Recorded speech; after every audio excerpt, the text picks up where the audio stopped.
जय श्री कृष्णा। तो आज जानकारी लेकर आए हैं एक नई जगह की जिसका नाम है तिलक सिंदूर। हमें पता चला कि भाई तिलक सिंदूर जैसी भी एक बहुत अच्छी जगह है जहाँ पे हम रुके हुए हैं। अभी ग्रामीण क्षेत्र की तरफ आए हैं। यहाँ पे हम रुके हुए हैं कुछ आवश्यक कार्यों की वजह से, तो हमने सोचा चलो आसपास के क्षेत्र भी देख ले। यहाँ पर हम पहुंचे तो रास्ते में ही एक मंदिर दिखा जहाँ पे हम रुक गए। रुकने के बाद देखा तो भाई बहुत बढ़िया जंगल था। हमें मन में ये था कि तिलक सिंदूर जो है हनुमान जी का स्थान हो सकता है, नाम से ऐसा लग रहा है। तो हम देखने जा रहे तो रास्ते में ये मंदिर मिला। यहाँ पे काली जी का मंदिर था, काली जी की यहाँ पे मूर्ति है। बहुत ही सुंदर दृश्य लग रहा था। ऊपर देखा तो भाई बहुत बड़े बड़े पेड़ चारों तरफ। और हमने सोचा रुकना तो है, कुछ समय तो यहाँ बिता रहे हैं, तो चलो यहाँ की जगहों को ही देख लेते हैं। अब जब यहाँ पे गए तो देखा तो ये रास्ते में बहुत सुंदर स्थान था। सुनने में आया कि यहाँ मेला लगता है, बड़ी संख्या में लोग आते हैं, भंडारे चलते हैं यहाँ पे। तो माँ काली के दर्शन करने के लिए हम भी रुक गए कि चलो भाई माता काली के दर्शन कर लेते हैं। यहाँ पे विग्रह भी है माता का और स्थान भी बहुत पुराना है, प्राचीन। तो ये जंगलों के बीच में है। ये जब तिलक सिंदूर जाते हैं, तिलक सिंदूर इटारसी के पास में पड़ता है, तो हम वहां पे गए थे कि चलो भाई दर्शन आज हो ही जाए। अब यहाँ चारों तरफ देखा तो बहुत ही अच्छा जंगल का नजारा था, तो हमने रुक के अच्छे से दर्शन किए यहाँ पे। फिर चारों तरफ देखा कि भाई चारों तरफ और देख लेते हैं कि क्या क्या है यहाँ पे। तो हम जंगल को देखने लगे। सागवान के बहुत सारे पेड़ थे यहाँ पे चारों तरफ। गर्मी का दिन चल रहे हैं, लेकिन दोपहर में जो है यहाँ पे पेड़ों की वजह से काफी छांव है। सामने ये जो आपको दिख रहा है ना छोटा सा स्थान शिवलिंग के जैसे है, ये भैरव जी का स्थान बनाया हुआ है, भैरव जी का स्थान है। फिर यहाँ से दूर देखा हमने कि कुछ कन्याएं जो हैं वो कुछ तोड़ रही हैं। तो जब हम वहां पे गए, उनसे बात की कि भाई आप यहाँ पे ये क्या सुखा रहे हो इकट्ठा करके, तो उन्होंने बताया कि वो महुआ इकट्ठा करके यहाँ पे सुखा रहे हैं। जो महुआ होता है ना, महुए के ये फूल होते हैं जिनको ये अपने आप गिरते हैं नीचे, तो ये उठा लेते हैं, उसके बाद सुखा लेते हैं। सुखाने के बाद इनको वो बाजार में बेच देते हैं। तो ये महुए का पेड़ है।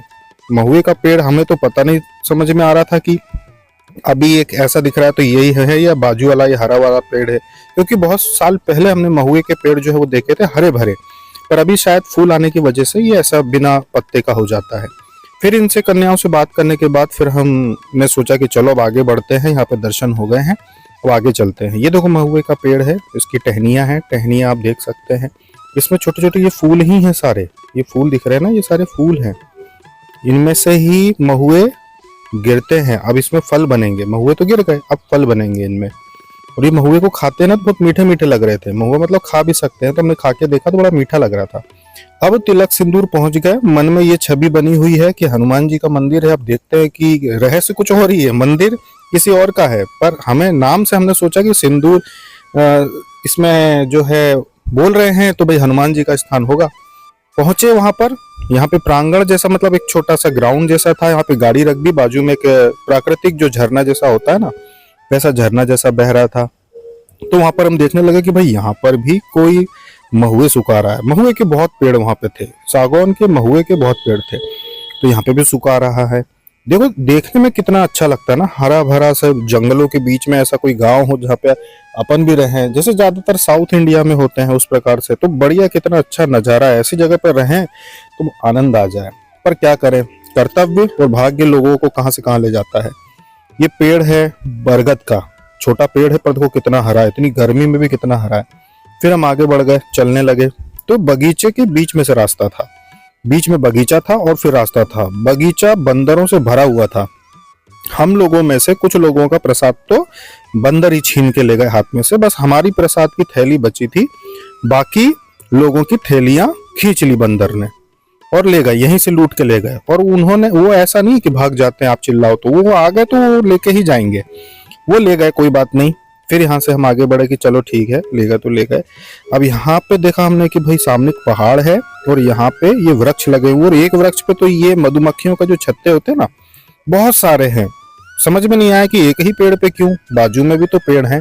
लेकिन फिर देखा कि पेड़ पे कांटेदार जो उसकी खाल होती है ना, वो कांटेदार है, शायद इसी वजह से सुरक्षा की दृष्टि से महुए, ये जो पेड़ है इस पे ही सारी जो मुहाल कहते हैं, मधुमक्खियों का छत्ता कहते हैं, उन्होंने इस पे बना लिया सारा की सारा। अब हम आगे पहाड़ पे चढ़ने लगे। मन में ये छवि अभी भी चल रही है कि भाई हनुमान जी का स्थान है, क्योंकि पूरा सिंदूरी सिंदूर देखो, रंग भी वैसे उपयोग किया पेंट में। सीढ़ियां चढ़ने लगे, थोड़ी सी सीढ़ियां हैं, ज्यादा नहीं। और सामने है वो पहाड़ जिसमें मंदिर जैसा कुछ दिख रहा था।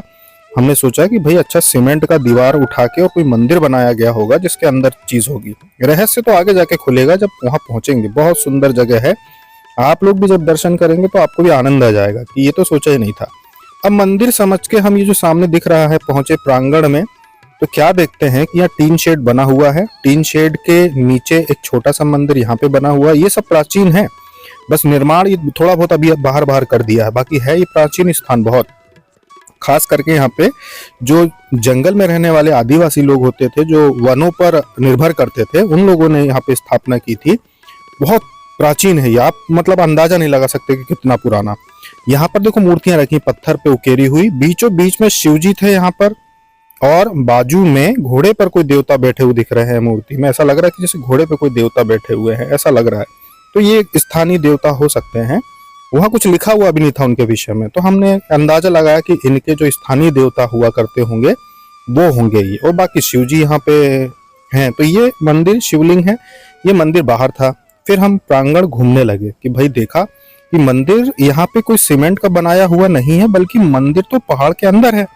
मतलब प्राकृतिक पहाड़ के नीचे अंदर की तरफ मंदिर बना हुआ है। तो ये बात तो हमको पता ही नहीं थी। हमने तो सोचा था कि भाई बाहर एक मंदिर होगा, उसमें दर्शन करने जा रहे हैं हनुमान जी के, लेकिन यहाँ देखा तो ये तो पहाड़ के अंदर गुफा जैसा मंदिर बना हुआ, मतलब प्राकृतिक। ये तो हम देख के चौंक गए। बाहर देखा तो भैरव जी अपने मिल गए, तो भैरव जी के दर्शन कर लिए। ये भी कई 100 वर्षों पुरानी मूर्ति थी जो किसी ने खंडित कर दी होगी, पर बहुत पुरानी। अब देखो ये मंदिर है अंदर पहाड़ के ऊपर। अभी देखा आपने कितना ऊंचा पहाड़ था, अब ये मंदिर है पहाड़ के अंदर। यहाँ पे जाके हम चौंक गए। बाहर बैठे हुए थे नंदी महाराज, तो हमने देखा भाई शिवगणों की तस्वीरें बनी हुई है, बाहर तो नंदी महाराज बैठे हुए हैं, तो ये फिर हनुमान जी का मंदिर कैसे हो सकता है। फिर जैसे ही हम इस प्रांगण में अंदर गए, अंदर जाने के बाद हमको समझ में आया कि भाई ये जो मंदिर है इसमें तो शिव जी विराजित हैं, इसके अंदर तो शिव जी विराजित हैं। और ये इस क्षेत्र का एकमात्र ऐसा मंदिर है जहाँ पे शिव जी को भी सिंदूर चढ़ा दिया जाता है। ये प्रांगण था। ये जो बंदर दिख रहे हैं, ये बदमाश ने जो हमारी आखिरी थैली बची थी वो भी ठीक उस समय छीनी जब हम उसको चढ़ा रहे थे। चढ़ाते चढ़ाते उसने छीन ली, सिर्फ नारियल छोड़ दिया। तो हमने कहा चलो जाने दो, जिनका सोचकर आए थे हनुमान जी का, तो चलो हनुमान जी ने ही ले लिया प्रसाद अपना कि भाई तू हनुमान जी सोच के आया है ना, तो बस अब दे दे प्रसाद अपना। और ले लिया, तो हमने भी दे दिया, जाने तो कोई दिक्कत नहीं। फिर हम सिर्फ अकेला नारियल लेकर, क्योंकि ऊपर पूजन की दुकान नहीं थी, तो फिर हम अकेले नारियल लेकर दर्शन करने गए अंदर, और शिव जी के दर्शन हुए। यहाँ पर शिवलिंग है, बहुत सुंदर शिवलिंग था, उसके दर्शन हुए। और यहाँ पर ही फिर हमने प्रसाद चढ़ाना के आगे जाने का विचार बनाया। अंदर फिर प्रांगण में हम घूमे, बहुत अच्छा है। ये पूरा पहाड़ के अंदर ही है, गुफा के अंदर ही है ये। इतना सुंदर, इतना मनमोहक देखने को कहाँ मिलता है, बहुत सुंदर। अंदर से निकलने का मन नहीं कर रहा था। ये देखिए बाजू में जो परिक्रमा करते हैं ना अपन मंदिर की, भगवान की, तो परिक्रमा के लिए इन्होंने जो मार्ग बनाया ये भी गुफा के अंदर ही खोद कर बनाया हुआ है। तो हमने परिक्रमा की पूजन करने के बाद कि चलो भाई परिक्रमा कर लेते हैं। तो बहुत ही सुंदर स्थान अंदर। ये जो कोई व्यक्ति सोचते हैं ना कि भाई हम साधना करें, किसी स्थान पर रहें कि साधना करें और वहीं पे जीवन बिताएं, ये बिल्कुल वैसे ही स्थान था जहाँ व्यक्ति यही सोचेगा कि भाई पूरा जीवन यहीं बिता दो, साधना करो, भक्ति करो, यहीं जीवन बिता दो। तो ये ऐसा ही स्थान था, इतना आकर्षक स्थान कि निकलने का मन ही नहीं कर रहा था कि भाई यहाँ से कहीं और जाए। मन में बार बार यही विचार आ रहे थे कि ऐसा ही तो स्थान होना चाहिए जहाँ पे कोई व्यक्ति अपना जीवन बिताना चाहेगा। ये प्राकृतिक पत्थर हैं जो दिख रहे हैं, पूरे प्राकृतिक पत्थर हैं ये। यहाँ पर कुछ भी जुड़ाई उड़ाई नहीं की गई है, ये प्राकृतिक रूप से ये गुफा ऐसी है। हाँ, ये हो सकता है कि मार्ग इन्होंने खोद के बनाया हो, पर है ये गुफा पूरी प्राकृतिक। कोई भी यहाँ पे ईंट वगैरह की जुड़ाई नहीं की गई है कहीं भी।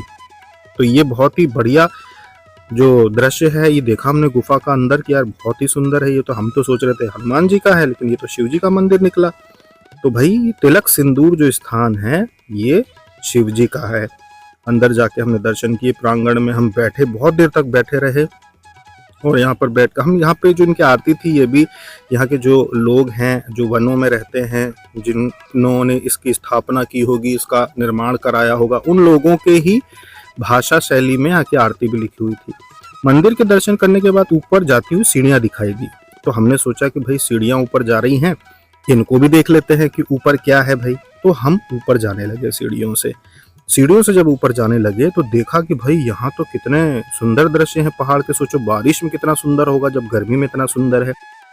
जब ऊपर पहुंचे तो वहां पे देखा कि भाई छोटे से पंडित जी बना के बिठाए हैं। तो छोटे से पंडित जी हैं, काली जी की मूर्ति है और एक यंत्र रखा हुआ काली जी का, जिसका यहाँ पे पूजन किया जाता है। लोग उस पे पूजन करते हैं, उस पे सिंदूर चढ़ाते हैं, पूजन करते हैं। तो हमने सोचा भाई हम भी तिलक लगवा लेते हैं, छोटे से ब्राह्मण बैठे हुए हैं तो चलो लगवा ही लेते हैं। तो हमने भी वहां पे फिर लगवाया और देखा कि यहाँ पे जिस तरीके से स्थापना की गई है ये साधना स्थल है, ये हम समझ गए।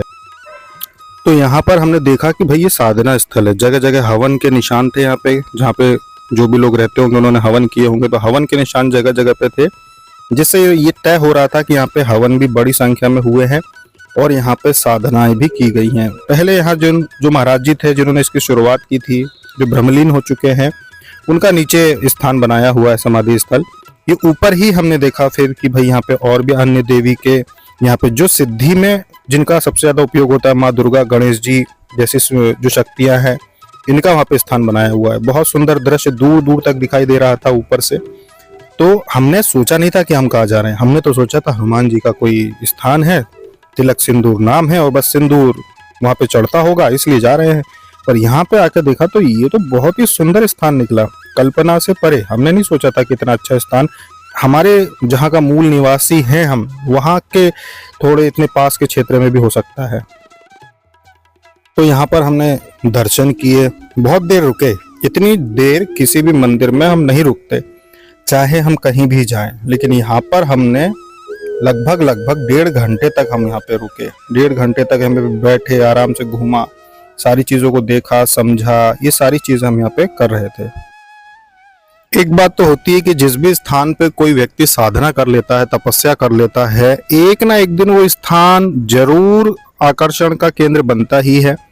वहां पे उसके जाने के बाद भी पूजा पाठ कभी बंद नहीं होते। वहां पर कुछ भी करके किसी प्रकार से प्रभु लोगों को संकेत देते हैं कि भाई यहाँ पे पूजा पाठ होना चाहिए।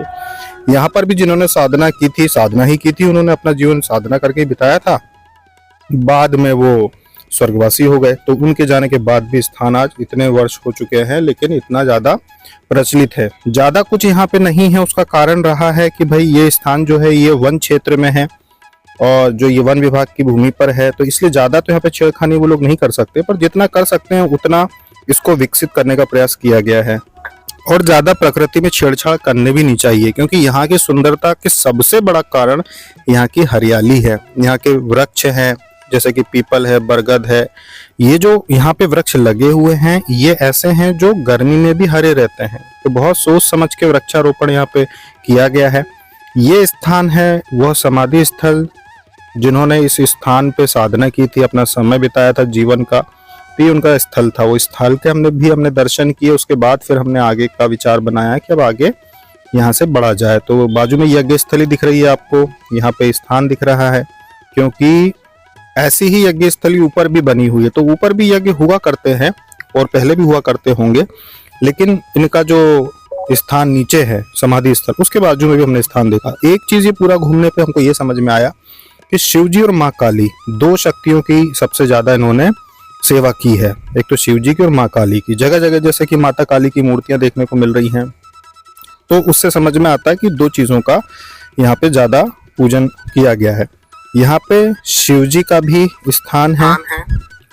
चारों तरफ देखें तो बंदर ही बंदर मौजूद है यहाँ पे। तो बस प्रसाद के लिए वो बैठे रहते हैं, तो जो भी प्रसाद देना चाहो लेकर उनको खिला सकते हैं।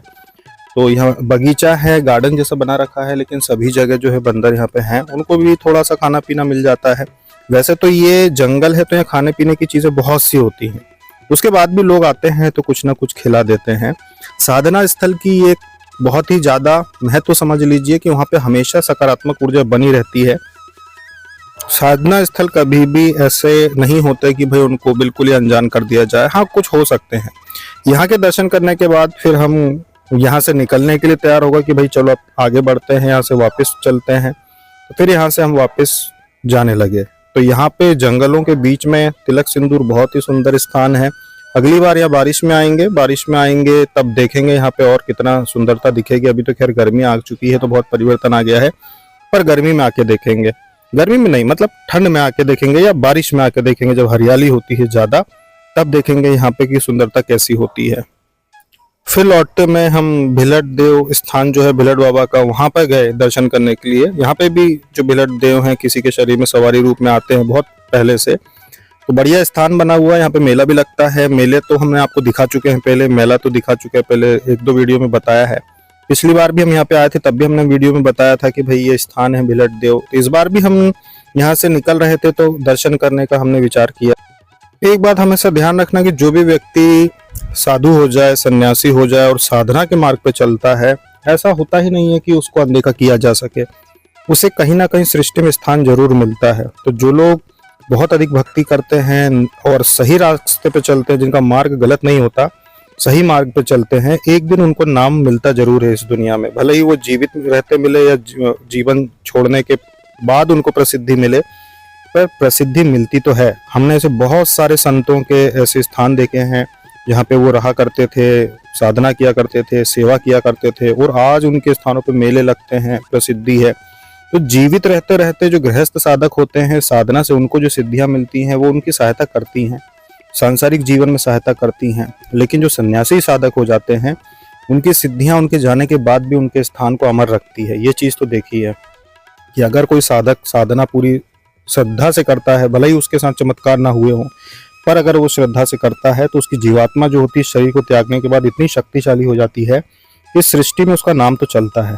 कोई भी हो, किसी की भी जीवात्मा हो, अगर उसने पूरी श्रद्धा से साधना की है तो सृष्टि में उसका नाम जरूर चलेगा। ऐसा हो ही नहीं सकता कि वो गुमनाम हो जाए। आगे लौटते में फिर हमने बाबा रामदेव का जो एक मंदिर पड़ता है, वहाँ पर यहीं भिलट देव में पास में है, वहाँ दर्शन करते हुए फिर हम वहाँ से वापस लौट आए जहाँ पे हम रुके हुए हैं। अपने कार्यों की वजह से जहाँ पे हमको रुकना पड़ा है वहाँ फिर हम लौट गए। तो इस प्रकार से साधना के जितने भी बहुत सारे ऐसे स्थान होते हैं जहाँ पर जाकर देखते हैं जब भी आप, तो कोई ना कोई संत महात्मा की स्थित वहाँ पे ऐसी स्थली मिलती ही है जिन्होंने कभी साधनाएं की थी। तो ये थी आज की जानकारी। फिर मिलते हैं अगले वीडियो में। जय श्री कृष्णा।